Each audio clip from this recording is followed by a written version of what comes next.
ang budget ng Pilipinas ay hawak lang ng dalawang tao. Hawak lang siya ni Congressman Zaldico at ni Congressman Martin Romualdez. Yan ang katotohanan. Halimbawa ko dito, medyo mahaba ito, kaya pagpasensyahan mo. Ang halimbawa ko dito, sa DepEd muna tayo. Sa Department of Education, noong taong 2023, merong 5 billion na inapprove para sa classroom construction. Nagulat ako kasi merong mga lumapit na miyembro ng House na humihingi. Hinihingi nila yung 5 billion, parte ng 5 billion na budget. Wala kasi akong experience sa ganyan. At saka ang pagkakaintindi ko, pag inapprove na yan ng Office of the President, ibibigay na yan, pagdediretso na yon sa approval at trabaho ng Department of Education sa construction ng mga classroom. Nagulat ako, may humingi. Magkano ba ang amin dyan? Magkano ba ang amin dyan? So sinabi ko, hindi pwede ito. Kasi ang mangyayari nito, hindi magagawa ng Department of Education ang trabaho namin na mag-construct ng classroom ayon sa classroom backlog at sa prioritization base sa backlog at sa classroom construction. So sinabihan ko yung isang congressman, sabihan ninyo si Martin Romualdez na hindi pwede chap-chapin ang classroom construction na 5 billion. Kaya kung makikita ninyo sa budget proposal na approved ng Office of the President, 5 billion yon. Pero nung lumabas yung GAA o yung budget approved noong 2023, naging 15 billion siya. Dahil hindi nga ako pumayag na kunin yung 5 billion, dinagdagan nila ng 10 billion yung classroom construction ng Department of Education.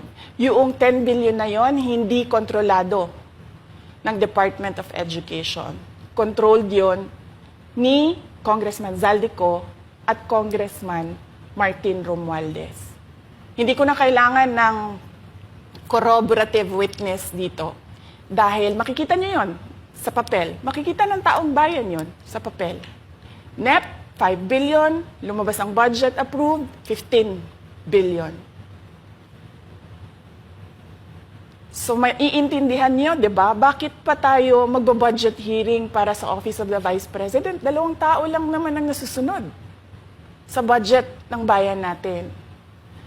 Halimbawa, taong 2024. Kung makikita niyo, ang approved na budget ng Office of the President para sa classroom construction ay 19 billion. Noong lumabas na ang House version ng Appropriations Bill, ay naging 24 billion ito. So, approved 19 billion, paglabas sa House, naging 24 billion. At doon sa 24 billion na yon, kung hahanapin mo sa papel, kinuha nila ang 5 billion ng repairs ng classrooms at nilagay nila doon sa 19 billion para maging 24 billion siya. So ang naiwan sa repairs, sa kawawang mga classroom, ay 1 billion. Kaya, makikita nyo, sa papel, nandyan yan. Naging 24 billion. At hindi lang yan, dahil noong 2023 ay hindi ako pumayag na hindi masunod yung DepEd na rules sa paano mag-classroom construction based on need, ang ginawa ngayong 2024, inattach nila ang listahan na kung saan gagawin ang mga classroom construction worth 17 billion. Makikita nyo yon sa papel. Pagdating namin sa Senate, nakita yon ng mga senador. Tinanong nila ang Department of Education, totoo ba o hindi totoo na galing sa inyo ang listahan ng 17 billion ng mga classroom construction. So sabi namin sa mga senador, hindi totoo. Hindi namin magagawa yung trabaho namin. Hindi natin masasolve ang classroom backlog kung ganito ang nangyayari. Pwede ba ninyo kaming tulungan? Yung mga senador naman, very helpful sila. Oo, tulungan namin kayo. Kaya nga, kung makikita ninyo sa interpellation ng isang senador doon sa budget hearing sa Senate, tinanong niya, diretso, galing ba sa DepEd ang listahan ng 17 billion? Galing ba sa DepEd ang listahan na inattach doon sa House version? Sinabi namin hindi. Hindi galing sa amin yan. On record yon. Makikita nyo sa mga videos, balikan nyo yung mga videos. Makikita nyo. Yes, my concern, Madam Chair, Mr. President, under the GAB, I observed that there was an increase in the budget for the construction of new classrooms from 19.6 billion to 24.6 billion. However, this is my concern, which you mentioned earlier, that the repairs and rehabilitation of classrooms was decreased from 6.5 billion to 1.5 billion. I also have information, Madam Chair, Mr. President, that 24.6 billion allocated under the GAB, but only 9.8 billion from the allocation is left to the discretion of DepEd. Kaya hindi ko na kailangan ng witness kasi makikita nyo sa papel. Tapos dumating ang BICAM, walang nangyari dahil ang nasusunod doon ay si Congressman Zaldico at si Congressman Martin Romualdez. Kaya nandun pa rin naka-attach yung 17 billion na ginawang listahan ni Co at ni Romualdez. In fact, balik lang ako konti sa'yo ha.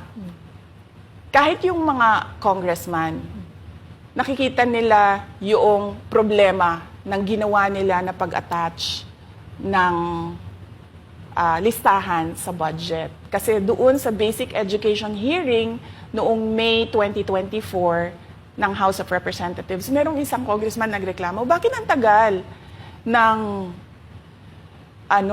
classroom construction? Bakit ang tagal? Eh sabi nung USEC ng DepEd, kasi may pabago-bago sa listahan ng DPWH dahil hindi kami ang gumawa ng listahan. Yeah, Mr. Chair, with respect to the 17 billion in Annex A of the GAA, we are not privy on how the school sites were chosen. So, be it as it may, How is it chosen? I'm not privy to that, Mr. Chair. As, when the GAB came out, there was a 14.7 billion Annex A. Then when the committee, the GAA came out, from 14.7 it became 17 billion. So we are not privy to how the list was generated. So dagdag ko lang yan doon sa confirmation na kinuha nila yung budget ng DepEd at isa yan sa mga rason kung bakit ako nag-resign sa Department of Education. Hindi na ako papayag na sa susunod na taon, ganyan pa rin ang gawin nila at ako yung mananagot sa ginagawa nila.